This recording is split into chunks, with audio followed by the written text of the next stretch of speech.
I'd like to call the City of Marine City Commission meeting to order, 200 South Parker, with the public with Zoom. Thursday, June 4, 2020, 7 p.m. Can we please have a moment of silence for our dearly departed?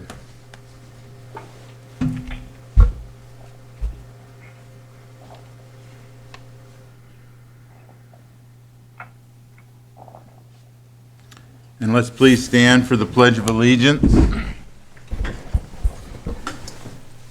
I pledge allegiance to the flag of the United States of America and to the republic for which it stands, one nation, under God, indivisible, with liberty and justice for all.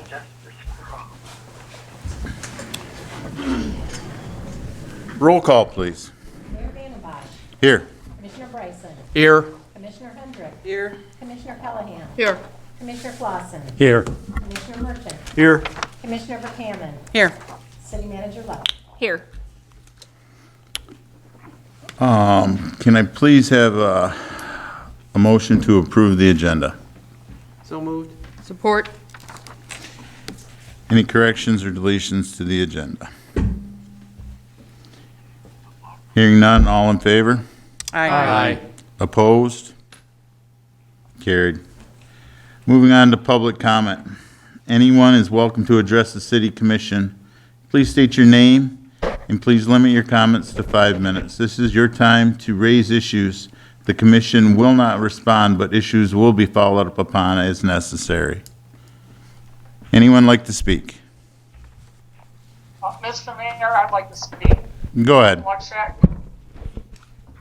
Go ahead. Is it okay? Okay. I want to speak in regards to item 10A, the Brownfield Plan Resolution. The city already has a brownfield in progress, in on Water Street. I really don't think the city should be entering into another one. It's taxpayer dollars going out to loan to a business. On top of the pandemic, I don't know what our budget's looking like, but we need every revenue stream we can probably get into the city now. On top of that, the fact sheet I pulled from the Michigan Department of Environmental, Great Lakes and Energy says public notification and public hearing are required. Now, Mr. Bob Davis could probably clarify that if one is required, but I, as a citizen, would like a better time to research out what benefit this thing is going to be to Marine City. And I didn't even know it was going to exist until 2 days before the meeting. The agenda for this meeting wasn't even posted online until Tuesday. So that's my take on the brownfield. I'm really hoping it gets tabled or denied. I just don't think the city needs another brownfield in the community right now. Thank you. Who was that? That was Phil Oleksiak. Who? Phil Oleksiak. Anyone else like to speak? Would anyone else like to speak? Laura Scott, you here? Are you going to speak or you want me? Go ahead, Laura. What? Is that you? We posted. All right. Laura, you can go ahead. Okay, thank you. Couldn't hear you. Hi, I just wanted to give you guys some updates on some of the things that have been going on regarding our business community. The Community Economic Development Board teamed up with the Chamber, and we were able to get some local businesses to donate funds, and we've secured a digital billboard on I-75 and 14 Mile, which will advertise Visit Marine City June 8th through the 14th. So we're really excited about this. It's a new venture, and we hope it's going to be successful. We'll be able to run it, at other times. In addition, I also wanted to let you guys know that Chamber of Commerce was able to get the application in for the match on Main, the MEDC, for our local businesses. We had 22 applicants that qualified, and hopefully we're crossing our fingers. We put in for the $50,000, and we should hear by June 10th. That's it. That's all I got. Thank you, Laura. Anyone else like to speak? Is there anyone else that would like to speak? Yes. And Yes. Your name? I'm Ray Squires.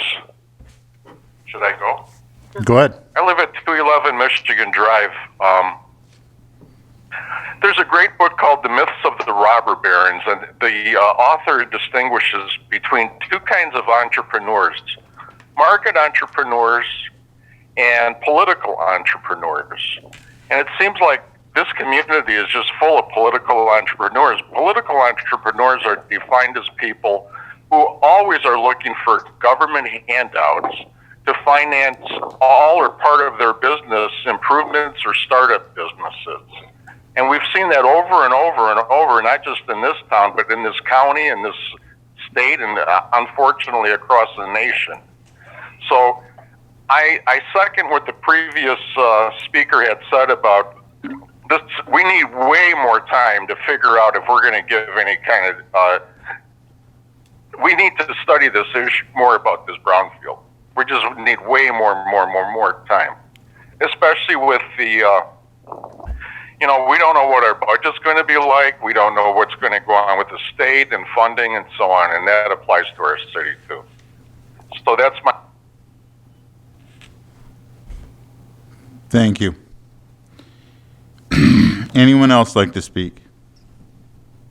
Is there anyone else on the line that would like to speak?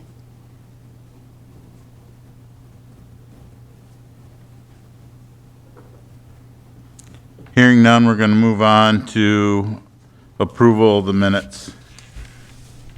Can I get a motion to approve City Commission Budget Workshop, May 18th? Do we need to do them separately? Yeah. Okay. For May 18th. So moved. Support. Any questions or corrections on those minutes? Yes, Lisa. I just noticed that there was a lot of questions that were asked that just never get put in here, so I'm a little disappointed in how thin these are for the amount of discussion that we had. That's it. Any other questions or concerns on it?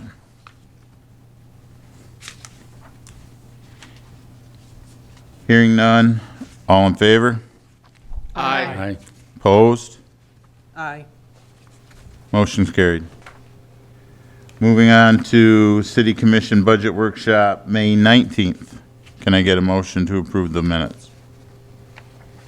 So moved. Support. Motion, support. Any questions or corrections on these?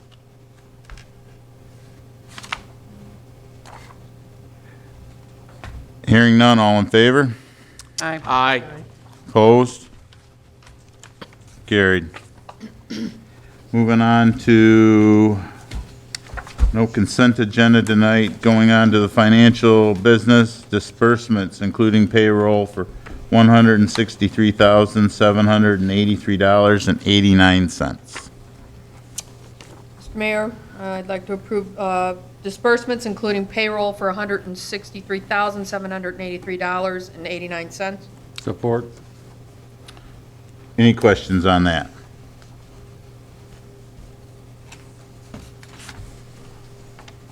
No questions. Roll call vote, please. Commissioner Bryson? Yes. Commissioner Hendrick? Yes. Commissioner Callahan? Yes. Commissioner Clausen? Yes. Commissioner Merchant? Yes. Commissioner Verkaman? Yes. Mayor Vandembosh? Yes. Motion carries. Moving on to budget amendments. Need a motion to approve resolution number 008-2020.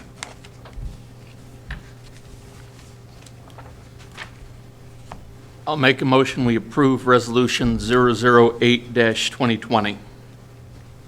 Support. This is a resolution to amend the fiscal year 2019-2020 budget to adjust for changes in anticipated revenue and expenditures. Any questions on this? Yes, Lisa. I guess I'm just going to bring up one thing that we talked about at the budget time on the DTE stuff. Can you explain what you found out with the lighting? Yes, I can. I spoke with the gentleman that we originally put the application in with last year. The issue is that they have limited capacity to be able to do switchovers from regular to LED. We were on the list, but we didn't make the cut last year. I still don't have an answer yet as to whether we'll make the cut this year. Okay. Any other questions on the resolution?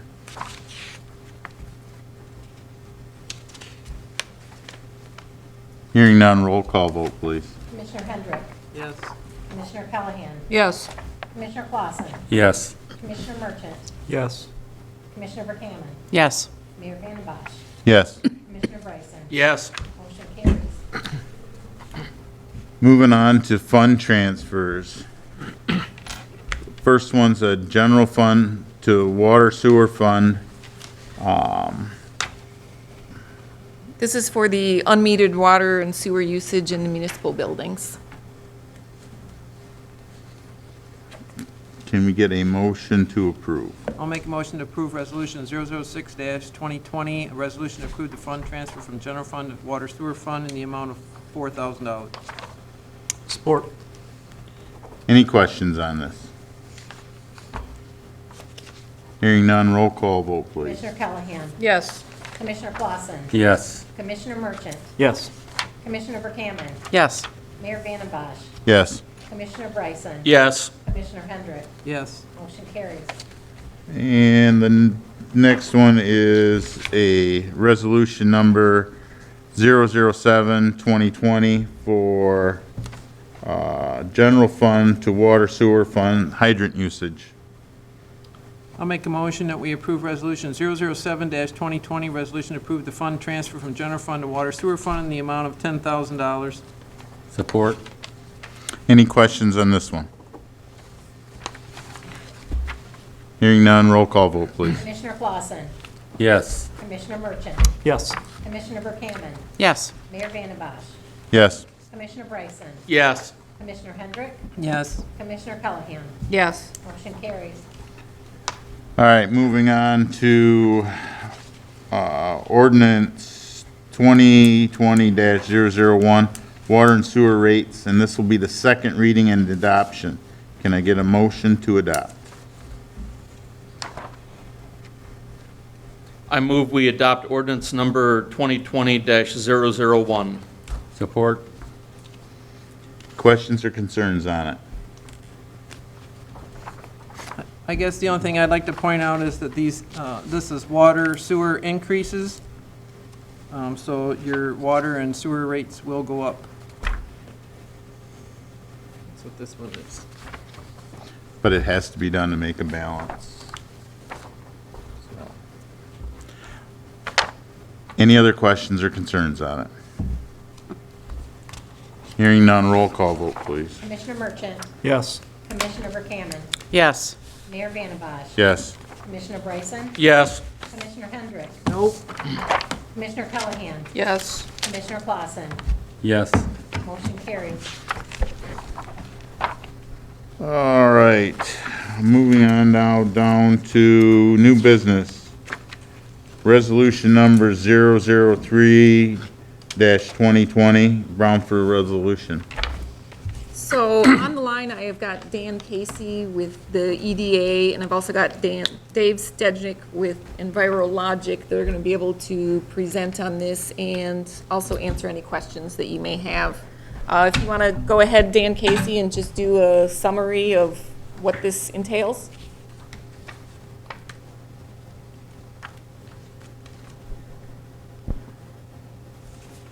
You need to unmute, Dan.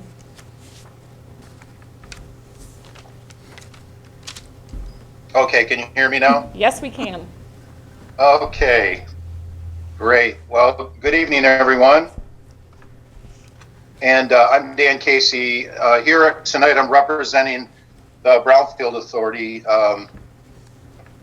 Let me just say that Jeff Donaldson is the administrator of the Brownfield Authority, and he was unable to attend tonight's meeting.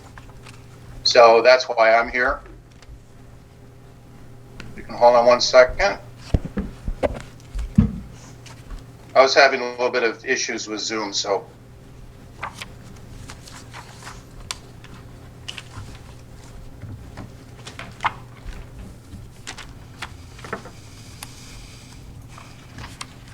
Hold on a moment, sir. I'm just trying to get to the memo.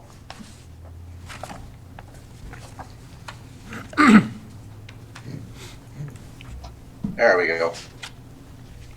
All right, so Mr. Donaldson put a pretty good memo together that summarizes the project. All of you know what it is. It's the historic Thomas Geck Manor building that's located at 402 to 416 South Water Street in the downtown. It's a single parcel of property, and it's occupied by a two-story, 11,000 square foot building. So redevelopment of the building is going to include the renovation of street level fronts, the retail space, the office space for future lease, and also the second story where there's currently some existing apartments. They're old, and they're going to be redone as 4 market rate apartments. It also includes providing parking and some ADA compliance access for residential tenants, which would include 4 stalls, like garage stalls, and an elevator addition at the rear part of the property. So that will address some of the ADA compliance issues. The investment on the project is going to be approximately $1.2 million. And it's also going to support some new job creation of about 10 to 20 new jobs. These would be full-time equivalent positions.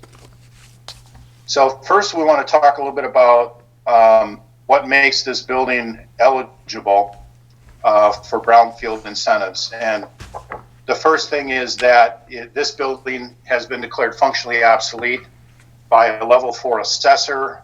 Basically, it's the level 4 assessor at St. Clair County who made that designation. It's due to several factors, which includes deficiencies of things like the building's heat, ventilation, air conditioning, plumbing, and electrical systems. It can also include things like floor loads, ceiling conditions, and so on. So basically in this building, the plumbing and electrical are very old. They're going to need to be updated to today's standards. We talked a little bit earlier about the ADA compliance issue. So accessibility is going to be important and needs to be added to the building. There's also some structural damage and water intrusion that was found in the building upon investigation. So that makes the property functionally obsolete and therefore what's called eligible property under the Brownfield Financing Act or Redevelopment Financing Act. The Brownfield plan is put in place to support these redevelopment efforts, and it utilizes tax increment revenues from the new improvements that are made that increase the taxable value of the building to essentially pay for those eligible activities. Basically, what that means is that the current taxes that are generated today continue into the future for the life of the plan, and all of the taxing jurisdictions continue to benefit from those taxes.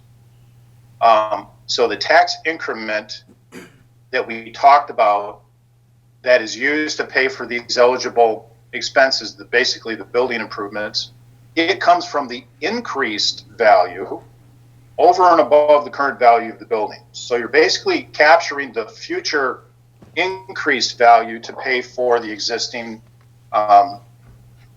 projects that need to be undertaken in the building. So just to summarize, in the Brownfield plan, it shows that the cumulative reimbursement to the developer and all the eligible entities, which would include the Brownfield Authority, is a little over $308,000 over the life of the plan. The total taxes that are going to go to the taxing jurisdictions during the life of the plan is almost $201,000. And the total taxes that will be captured for the Brownfield redevelopment or the financing authorities,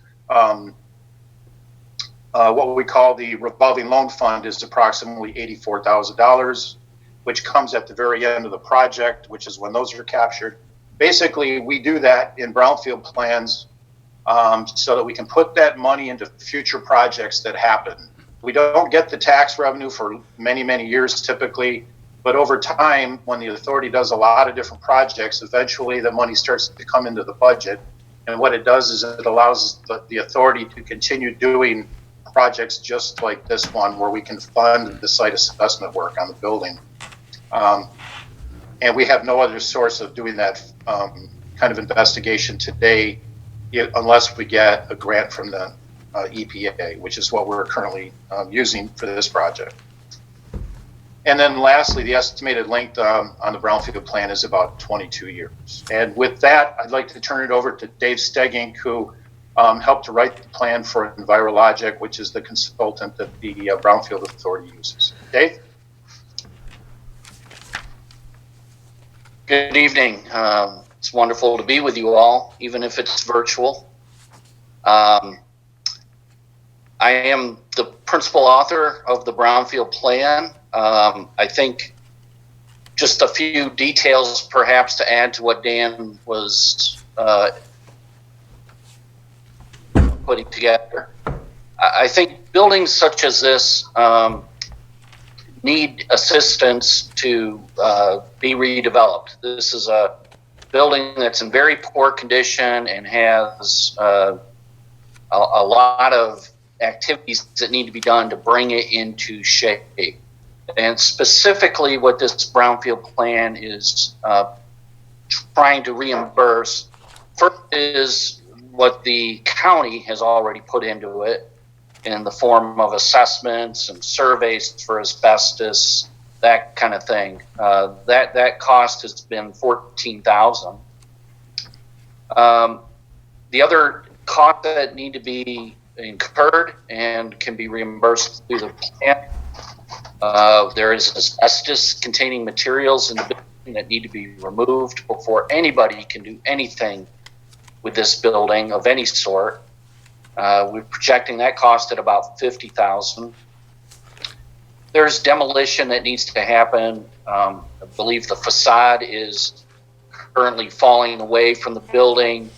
There's a lean-to on the back side that's in very poor condition. And then, of course, the renovation will involve some internal demolition activities. Those are projected at about $120,000. Excuse me, we have a misbehaving dog.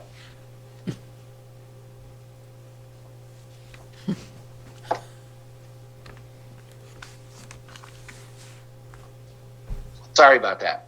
The joys of working at home. There are some public infrastructure improvements that will benefit the community here too as well. The sidewalk will be done, and there'll be some landscaping placed out in the street right of way. Of course, an urban stormwater management system is required. There's also power poles running in the alley behind the development that will be in the way of new construction and need to be moved. And that perhaps has some benefits to adjacent properties as those poles get moved to a more strategic location. So that cost is included. There are some minor costs related to just sort of preparation of the site, lane closures, sidewalk security, safety measures during the construction. The plan also includes contingencies which are allowed. Those may or may not be used. And then there's cost related to administration of the plan, which of course is an eligible activity. So that sort of describes the necessary activities related to the development.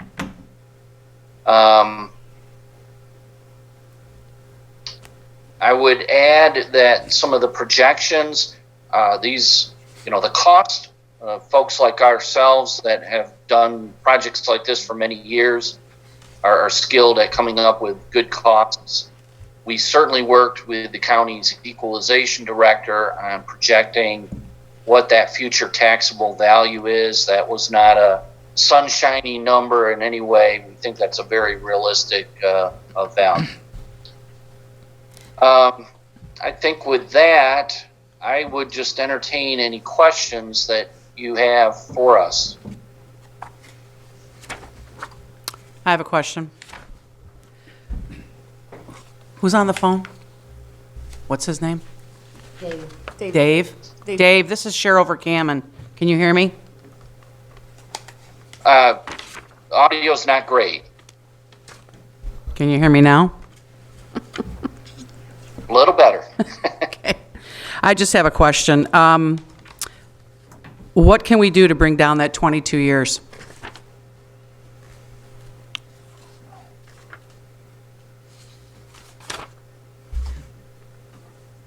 I'm sorry, we did not get the question. What can we do to, or what can you do to bring down the estimated 22 years for the length of the plan? How can we shave some years off that?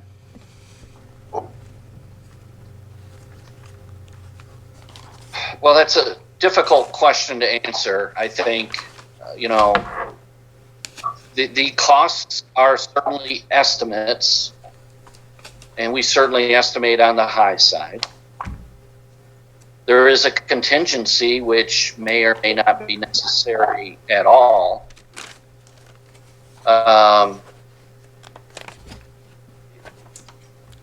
And then, we hope that the value will continue to grow, which increases the revenue to reimburse these costs.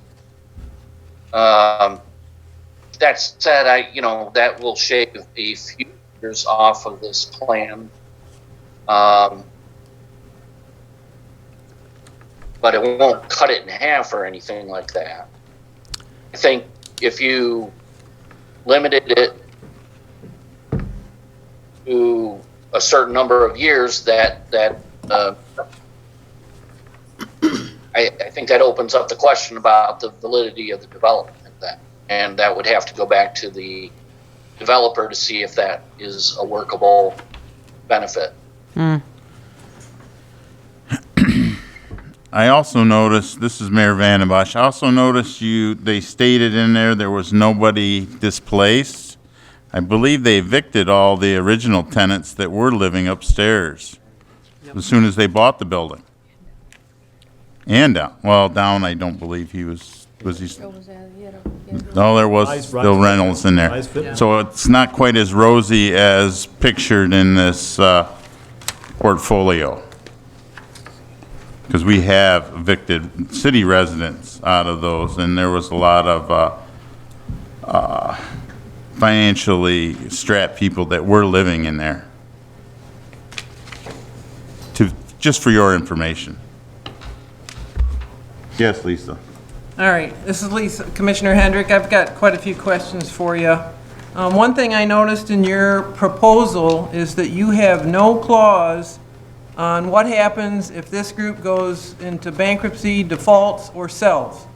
The last one that the city did, there was a clause in there. I don't think the city should get stuck with this.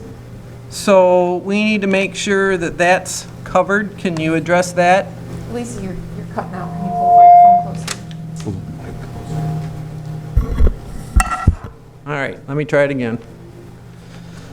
I need to know if you're going to put a clause in this on who's going to pay in the event this either goes belly up, bankrupt, or is sold before the project is completed. I understood the question to be what protections are in place in the event that the project goes into bankruptcy, is not current on taxes, or sells, I gather. The answer is that there is a redevelopment and reimbursement agreement that the County Brownfield Redevelopment Authority enters into with the developer. One of the clauses in that development agreement is that there is reimbursement only from the available property taxes that are paid and current. So if taxes are not paid in a current fashion, the developer is not going to see reimbursement. if there's bankruptcy, obviously, or a tax foreclosure, obviously property taxes are no longer being paid, and the developer is going to forfeit the future revenue.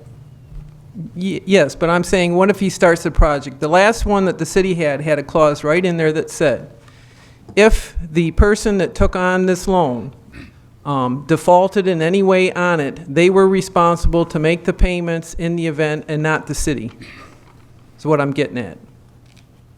Dave, can I maybe clear something up here? I think one issue with that is that with the last brownfield that we had, we actually took out a loan Yes. through the city. This project does not involve taking a loan out through the city. But still, somebody's got to pay it if... Yes, but that's one thing to consider with that. All right, well, that was another question that I had in there, because the last one, they created a TIFA district for it, and then, but it was built right into the contract. But I don't see anything in this contract. The developer would not get his money back.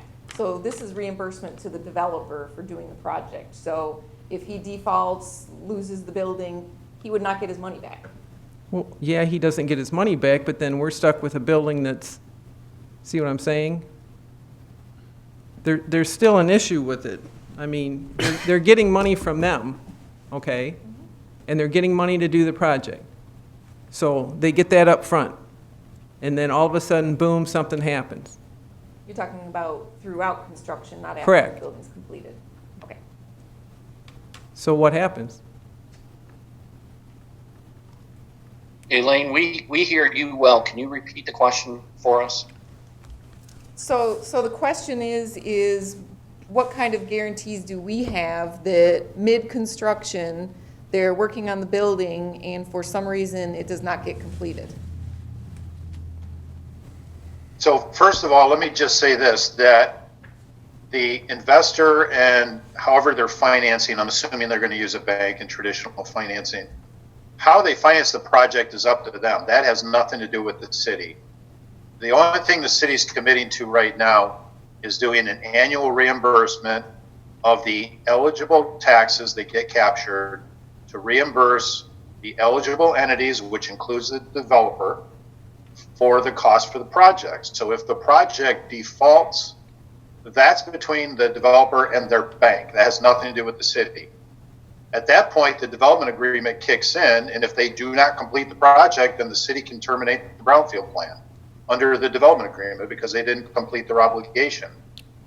If the default were to occur in future years, let's say in the 6th or the 7th year, suddenly they're having financial problems and they default on their loan to the bank, once again, the city is not at risk because the city has nothing to do with the loan or the financing of the project.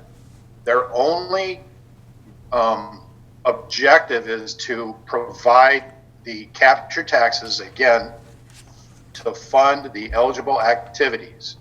If the investor and developer of the project defaults on their loan and the project dies, then the city has the option under the brownfield plan and the development agreement to terminate. And if I may add to that, I think I heard something about providing the money up front, and let's be absolutely clear on that that is not the case. There is no funding going to the developer up front. The funds being committed by the brownfield plan are the future additional property taxes created after the development is done. And there's no upfront cash into the project from the city or the Brownfield Redevelopment Authority. What about, let me see what I got here. Will it change their, the way they're taxed? Are they going to come back and ask for a 50% tax abatement? That's what happened on the other one. Is this one different? That has not been negotiated in this project, and if there was going to be a tax abatement, it would have appeared in the brownfield plan in the tax tables. So to my knowledge, there is no tax abatement being provided for the project. Yeah. All right, so, okay, if they get the project done and then they sell it, does the cost, everything with the taxes does transfer to the new owners, correct?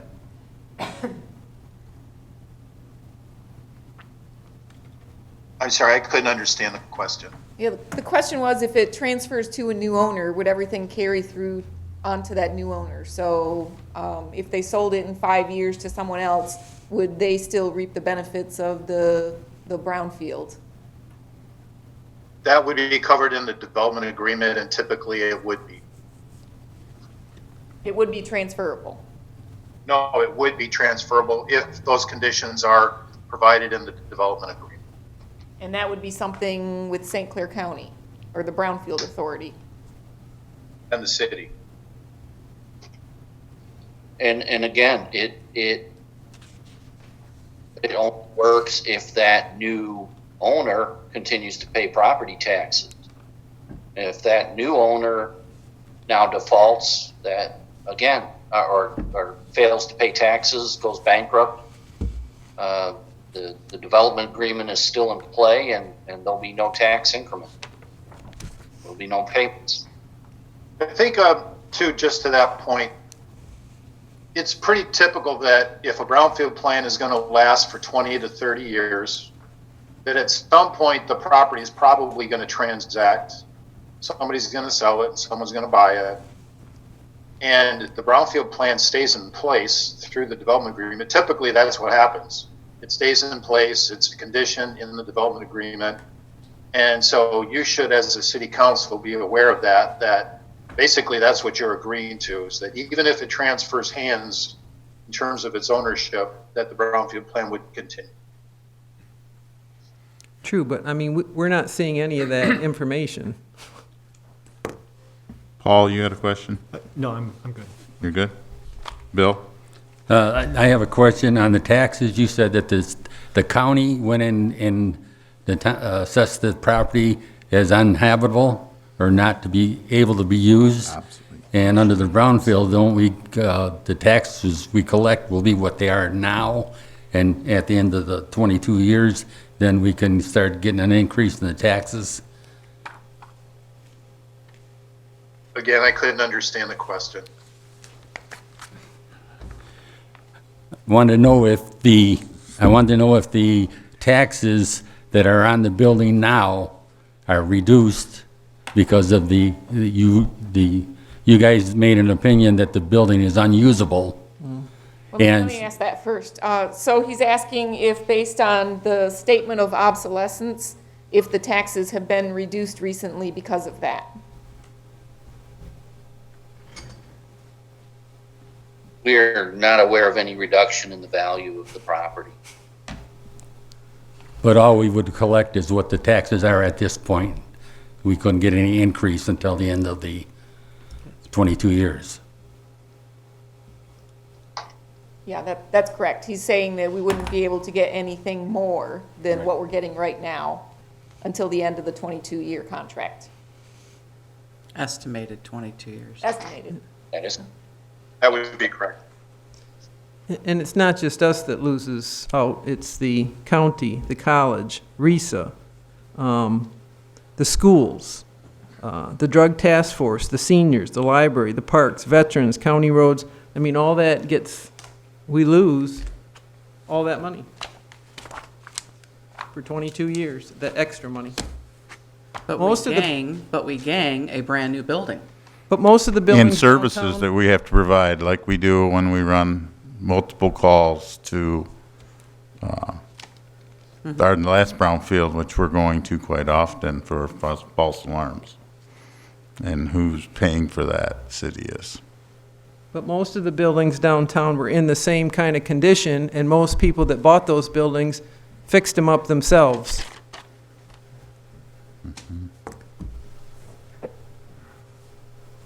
Any other questions? Yes. I would like to address the question that was earlier about the public hearing. We are not required to have a public hearing. That's actually something that's done at the county level when they review this plan for approval. And they will be reviewing it after we do, correct? So at one point in time, back when this was originally out here, we were going to have it on the same night Those meetings for, I think both of us got canceled. I'm not sure when they have it on their agenda. Yes, but the problem is their meeting. Sorry, I don't know the answer to that. It'd probably be at the next meeting, though. Okay. The problem is their meeting is the same night as our meeting, so that we can attend. Correct. But I think you can always provide written input. I know it's not the same. Well, the county has the habit of just proving whatever they get. Any other questions on the Brownfield for these two gentlemen? I have not just a comment, because Okay. the audio is so poor, and I don't know if anybody on Zoom hears what we're saying. They're not hearing it well. Somebody texted. I mean, is this something that we should table for a bit so everybody can hear it, or, I mean, how does that work? Because, I I mean, agree. this is kind of really unfair to everyone. Yes, I especially agree. the public. Right. Yes, they said they cannot hear us. Somebody texted me. Mr. Mayor? Yes. You know, I agree with that 100%, and plus also, I think this is, you know, this is something that, this is huge. I am all about progress for the city. too. We know this. Right. But the fact that, you know, I can probably say that there might be two of us on this commission right now who could probably fully explain what this is. And I think if we're gonna vote on this, we all need to really understand it. We need to have it fully vetted. And if we don't like it, then we need to say to them, you need to take this back to the drawing board and make it something that we can all agree on if we're gonna approve it. And if we're not gonna approve it, then I think we still need to have some more conversation about it and allow our community to be involved in that conversation and hear it one way or the other. And- We tried. I mean, it's not like we didn't try tonight, you Well, know. We do have the video that should have better audio quality when we're able to upload this, and people will be able to watch it, hear the conversation, and potentially provide feedback in the future.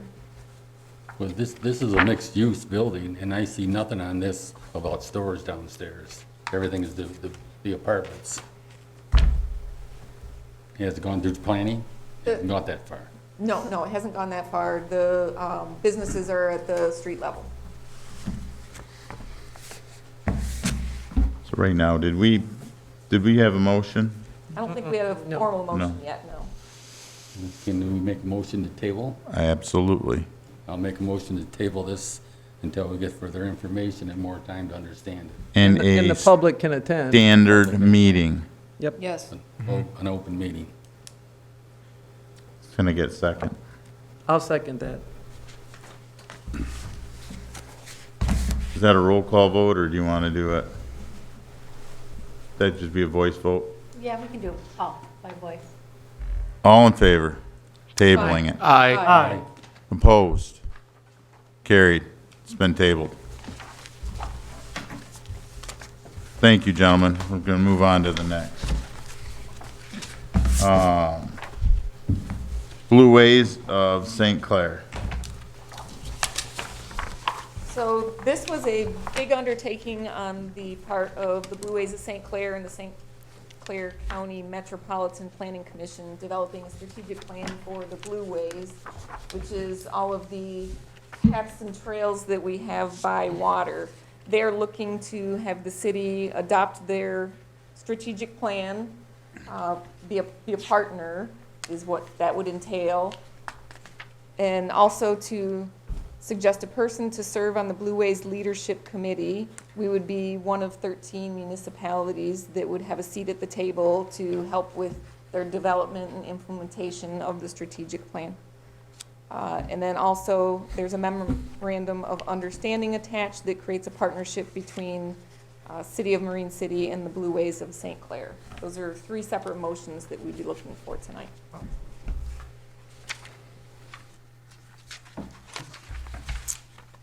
So they want to partner with us to go into our parks?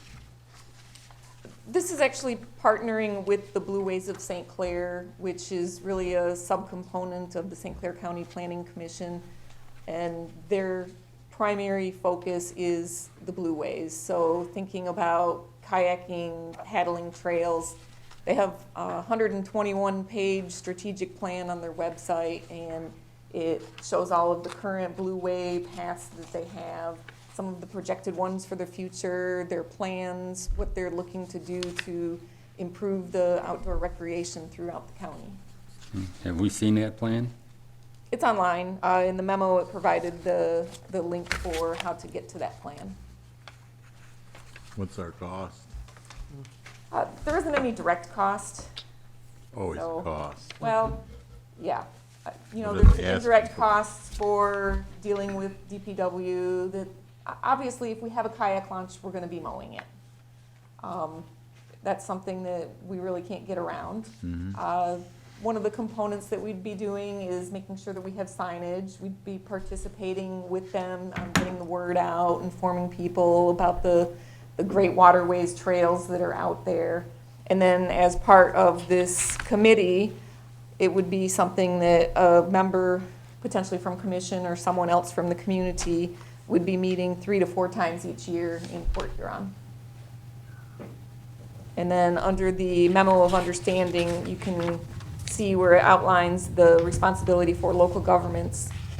They have the bullet points there to maintain and develop trailheads, install and maintain signage and access sites, secure resolutions of support for the water trail, and collaborate on efforts to secure sustainable long-term funding for the development and maintenance of the water trails.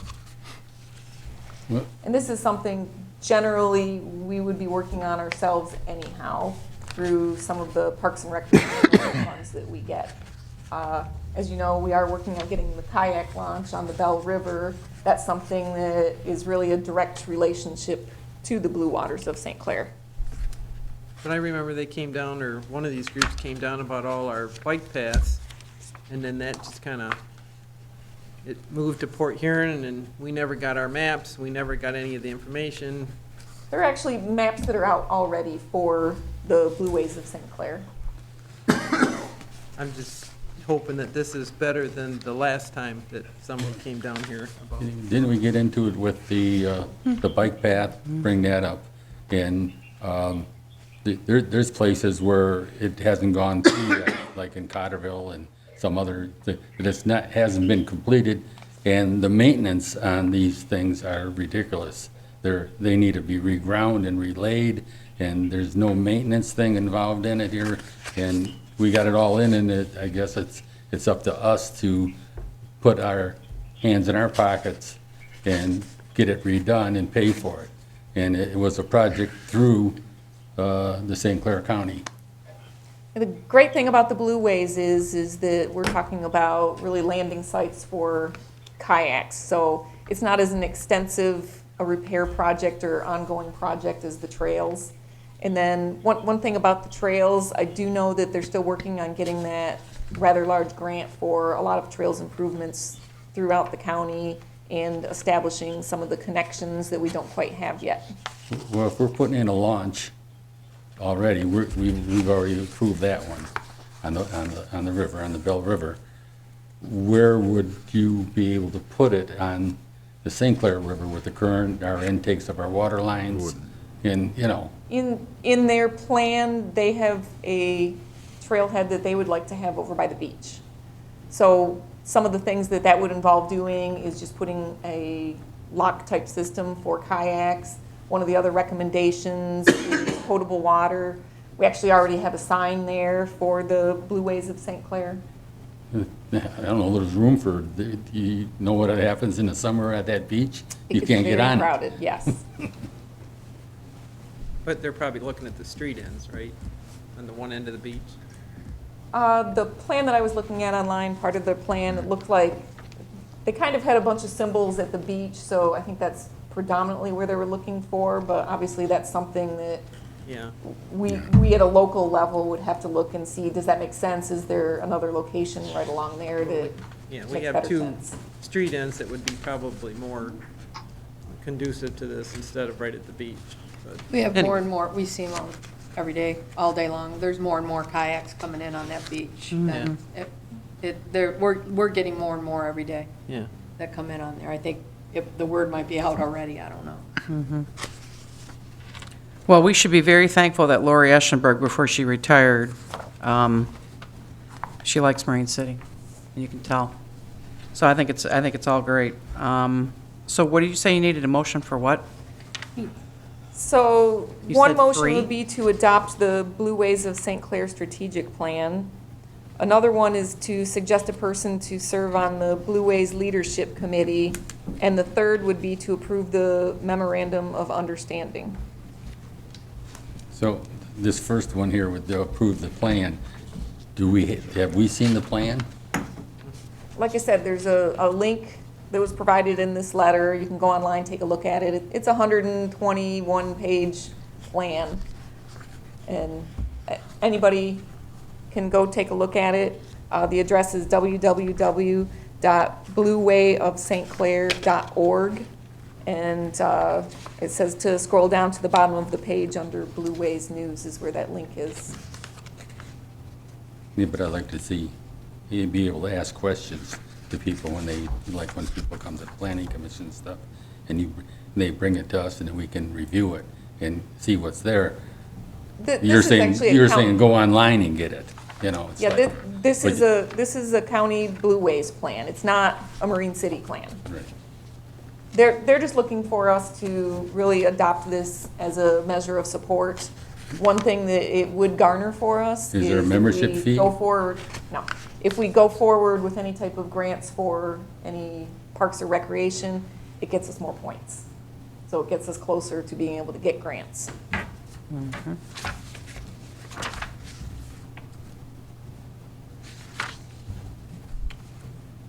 So, you did make a motion?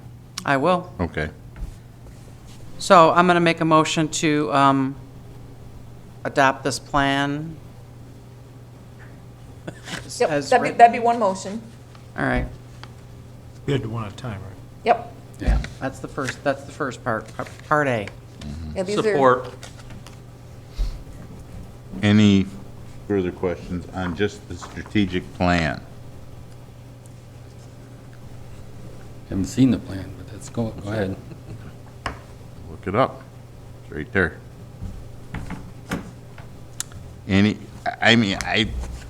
I haven't looked it up either. No. And vote on something that I don't even know anything about, so. Then It's a vote no. County plan. Okay. Any other future questions, or any other questions? Well, could you table this until you can review the plan one meeting?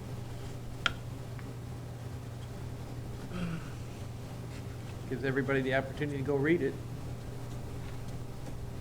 That's up to the board. We actually have a motion and a, I don't need to read it. Table motion would take over that, though. I'm just asking if, that's up to the board. I mean, if the board wants to table it, that, Lori Eschenberg did a phenomenal amount of work on this, and, yeah, I'm ready to vote, but that's me.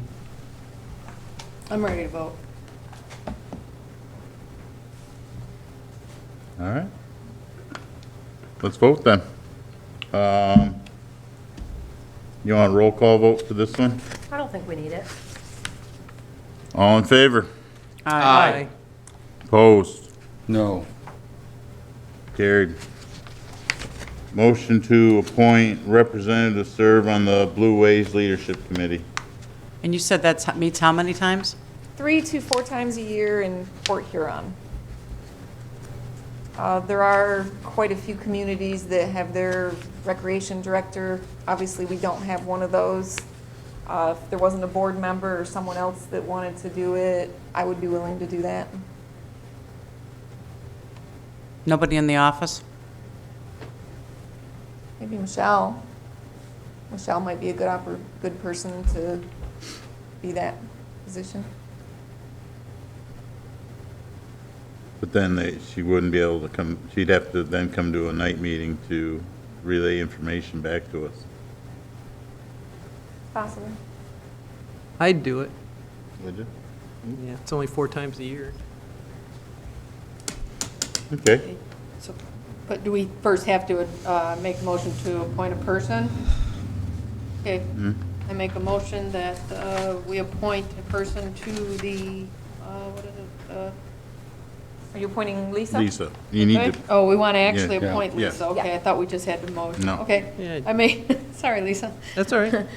I make a motion that we appoint Lisa Hendricks to the Blue Ways of St. Clair Planning Commission? Support. Leadership Committee. Leadership Committee. All right, thank you. Support. motion support, all in favor? Aye. Aye. Opposed? Carried. Moving on to a motion to approve the memorandum of understanding creating a partnership between the city and Marine City. This is somewhat redundant, isn't it? Yeah. A little bit, but it's the contract version. I make- Bob, write this? All right, I make a motion to support the Blue Ways of St. Clair Memorandum of Understanding for the Trail Governance and Management. Support. Any questions on this? All in favor? Aye. Opposed? Carried. Moving on to appoint a representative for the Election Commission. Only three This will be people for the August 4th election. And only 3 people are eligible. Yes. I'll do it. All right. Thank you, Jake. It was so tough last time, right? Yeah. Thank you, Jacob. Can I get a motion to appoint Jacob to the Election Commission? So I'll make moved. a motion to Okay. put him on the Support. commission. Motion support, all in favor? Aye. Aye. Opposed? Carried. Thank you, Jacob. Makes that easy. City managers report. Been working on getting the remote connection for the code official going. Still working on that. We did send out the grass letters, so we've got things moving forward. We're really just kind of communicating with him by phone right now to get things taken care of. Certainly taking any of those complaints for anything in our office. So Monday, the governor passed Executive Order 110 that allows for a whole bunch of other things. So I've been working with the office to move towards getting our office opened back up. And I've also been working with DPW on getting all of the parks opened back up. And we're hoping that he'll have staffing in place that we can get the restrooms at the beach open this weekend. They spent a lot of Monday and Tuesday hanging those senior banners, and we would, I think, all probably like to echo the thank you to Kevin with KCA for helping hang those banners. Wednesday and Thursday, they were working on hanging those flower baskets, and in between there, they had the sewer repair that they were working on, and also dealing with the ongoing trash issue that has escalated, what with the restaurants opening back up and not open to people in person. So we've been ramping up our trash cans in town because people, as they're starting to venture out, they're going to the restaurants more and more. We're seeing a lot more volume of people that are getting the carry-out orders, eating in the parks, which is great, but then putting the stuff in the trash, they're not making sure that it's in there all the way. We've added extra trash bins.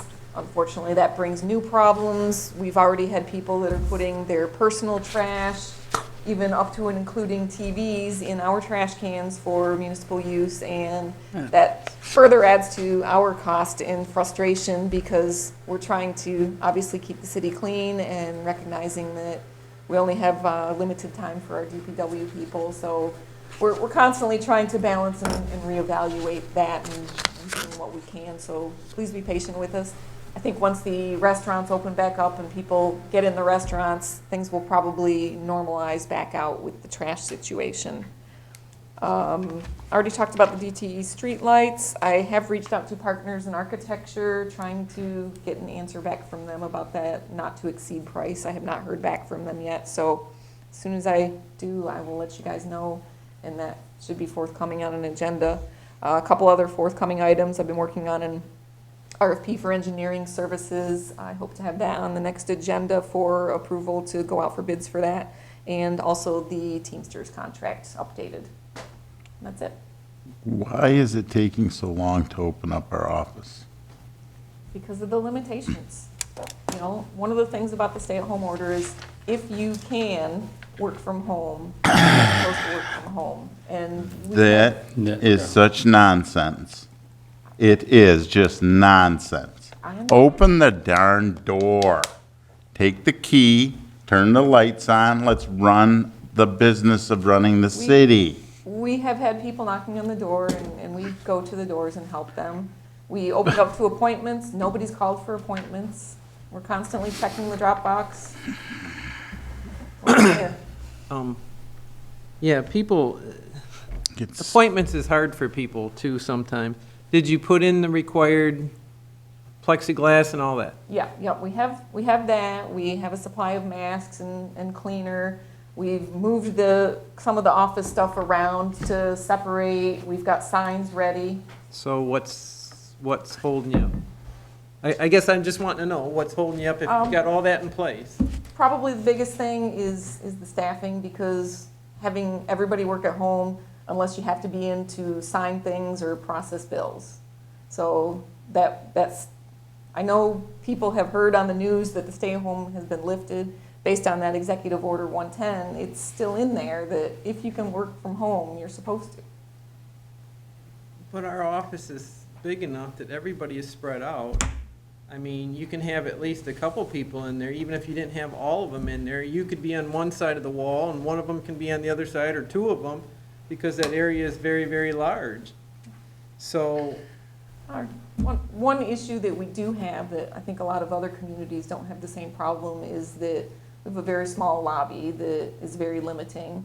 And that's probably been one of the worst hardships about this whole thing, is that we really only have space in our lobby if you're looking at the 6 feet for maybe 2 people. okay. And so one of the problems that we've been experiencing is with the state going out with this application for ballots, that so many people, I think, want to be able to come to the office and drop these things off, that we can't have a revolving door of all of these people that want to come into our office and conduct business that can be done remotely.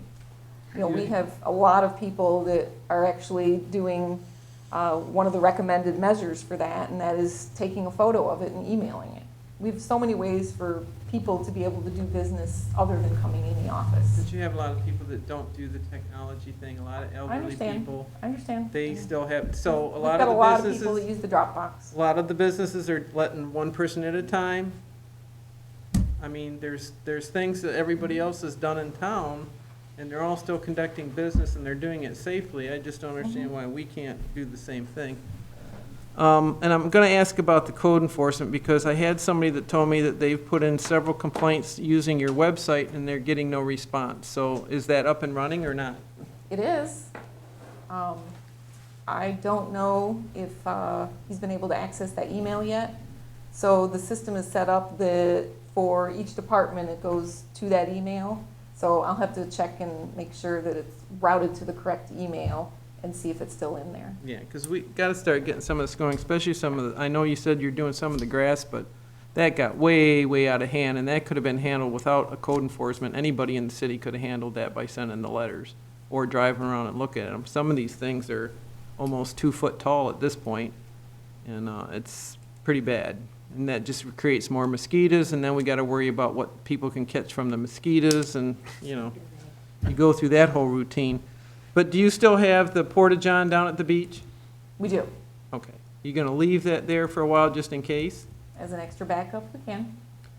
Well, for when you lock the bathrooms up at night, or, I mean, there are times that they're locked. So that Or they don't show up to unlock them Yeah.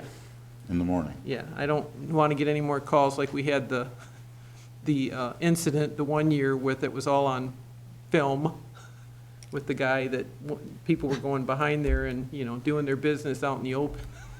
And then it got onto Facebook, you know, and we had that. Yeah, issue. We do still always have those porta-johns on the south end of town as well. Yeah, but this year with all the issues and that, you might want to keep that one down at the beach, just in case. So are they going to open both sets at the beach? And you're thinking of getting that open, what, by this weekend? Hopefully tomorrow. I haven't spoke with Mike this afternoon. I know he was lining up, I think 3 additional people for the beach. So I don't know when they're going to start exactly. He does have someone that has been doing some of the cleanup down there. So we can utilize her for at least some of the hours, but he needs to get more staff in there to be able to do the work. Yeah, and I was looking at all your garbage cans down, because we have 2, the problem with them is they got, some have the small hole and some have a bigger hole, and depending on where they are, those were always a bad design to start with. We had to get some like St. Clair's got, you just have to. The good thing about the small hole is they don't fit a TV or a residential garbage True, bag. but then they don't fit a pizza box or a takeout box, and then they're not going down into the thing. That was part of the problem that we're I having think before. maybe a mix of them would be helpful. And are they getting picked up all weekend now? Yes. Okay, because like Sunday, it was a mess down there. Yeah, it's been just getting out of control, constantly ramping up. Well, and I think even if. Great. Even if the restaurant's open at 50%, there's a lot of people that still aren't gonna feel comfortable, and they're still gonna want to eat in the park. so I you're gonna agree, have I that agree, issue. and I talked to Mike about that we're gonna keep those extra trash cans out there and keep monitoring them until probably the restaurants go back to full operation and things get back to normal, and hopefully by that point, we'll be able to go back to just the regular supply of trash cans. Maybe people could take their trash home, that's an idea. That would be very helpful because we are having a little bit more of an expense with Instead the of trash constantly bags. complaining, take your trash home. Bring your TVs, take your trash. Yeah. So the code enforcement person is working then? Yes. Yeah, we're doing it by phone now until he can get that email up and running. I talked to High Tech both today and yesterday. I know that High Tech reached out to him to get his remote connection set up today. I don't know if they connected yet or not. All right, well, I'll let the person know, but like I said they sent several issues online and just got no response whatsoever, so. And it may be that he hasn't been able to access that code at cityofmarincity.org email yet. Okay. Anyone else have any questions for the city Yeah, manager? are we overloading, Mike, with this grass? Because is the DPW cutting the ones that we send the notices to also, plus the city grass? In the past, it's been, I think, a mix of DPW and contracting that out. So the provision in our fee schedule is that it's $75 plus what the costs are. So whether DPW does it, it would be their time charged, or a contractor, it would be whatever that actual bill is. We're gonna collect all our money from, if we get a contractor to do it, we'll get the full amount from them, and Mike will still be able to do his, I'm just, with all this grass going up, and everybody, it's just a mess, but I just wondered if we're overloading them with the grass. I don't think so. I haven't heard any complaints from him yet. And my understanding is that it's pretty much all the same offenders based on the list of addresses that we sent the notices out to. So Usually in the is. past, he's been able to handle those. I always sent the notices out, the ones I did last year, I automatically sent them a notice, you got your notice, and then I cut it. Yeah, I one don't go notice a back. year is Yep. all that we're required to do, so it makes things a little bit easier Then for us. So when are you gonna have all the parks open? Like, I think Mike has them all opened already. are they? They're all set to go? Yeah, I know he had the tape off quite a bit, and then they got called off to that sewer break, so they were a little bit behind on getting the tape off all the other ones, but they should all be open. Okay, great. Anyone else have anything else for the city manager? Hearing none, we're gonna move on to commissioner privilege and liaison reports. Cheryl, you wanna get us started? Yeah. So as everybody knows that this coming week, many more businesses are going to be opening, and I just want to let people know that if if you're leery about going into a business or a restaurant, then my advice is don't go in there. I mean, you can still get a takeout order at a restaurant. You can still do, shop online and that kind of thing. Because there's going to be, I have a feeling that this next couple of weeks, everybody is just very anxious to go out, and we might just, some of our businesses are just going to get slammed. So, and I also want to thank the DPW for hanging the flower baskets and the senior banners. I think they look really great. KCA Tree Service on Palms Road helped, and the senior all-night party did a great job of putting it all together.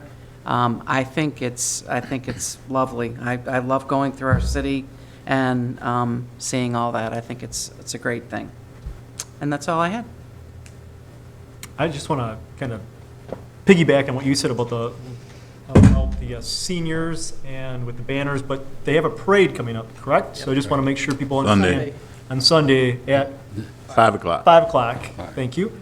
To be there and to help support our seniors this year. They did lose out on a lot this year, and so if we could just show our support to them, I think that would be very appreciative for us.